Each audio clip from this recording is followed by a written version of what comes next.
ડુંડોલી police station વિસ્તારમાંથી એક અજાણ્યા પુરુષને તીક્ષ્ણ હથિયારોના ઘા મારી ઘાતકી હત્યા કરી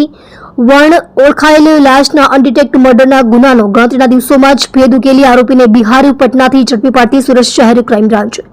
ગઈ તારીખ 16/8/2025 બપોરના કલાક 14 વાગ્યા પહેલા હર કોઈ સમય સુરત શહેર ડિંડોલી વિસ્તારમાં ખેતરના શેઢા પર પાણીના નાળમાં કોઈ અજાણ્યા ઈસમને અગમ્ય કારણોસર કોઈ ઈસમે તીક્ષ્ણ હથિયારો વડે ગળાના ભાગે, છાતીના ભાગે, ગરદન તથા પીઠના ભાગે ઘા મારી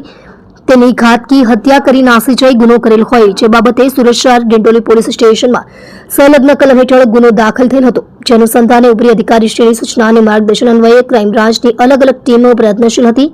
દરમિયાન ક્રાઇમ બ્રાન્ચની એનડીપીએસ, આર્મ્સ સ્ક્વોડ તથા ગરફોડ સ્ક્વોડ દ્વારા સદર ગુનામાં મરણ જનાર ઈસમની લાશ સુભાષ દત્તાત્રેય લાટે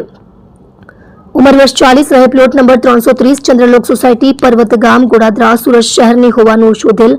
ક્રાઇમ બ્રાન્ચની આજ ટીમને વધુ વર્કઆઉટ દરમિયાન બાતમી હકીકત અને ટેકનિકલ સર્વેલન્સના આધારે જાણવા મળેલ કે આરોપી નવીનકુમાર પ્રમોદ યાદવ ઉંમર વર્ષ 20 રહેવાસી રૂમ નંબર 2 રાજીવનગર સીમાચલ દંડપાણી ઉડિયાના ભાડાના મકાનમાં સર દરવાજા સુરત મૂળગાંવ બઢિયા તાજપુર થાના બઢિયા જિલ્લો લખીસરાય બિહારનું મરણ જનાર સુભાષ લાટેનું ખૂન કરી પોતાના વતન લખીસરાય ખાતે રેલગાડી દ્વારા નાસી ગયેલ છે. જેથી ક્રાઇમ બ્રાન્ચ દ્વારા ટીમના માણસો સાથે મળી એસટીએફ પટના બિહારની સાથે સંકલન કરી પટના બિહાર ખાતેથી પકડી પાડી ડિંડોલી પોલીસ સ્ટેશને સોંપવા તજવીજ હાથ ધરેલ છે.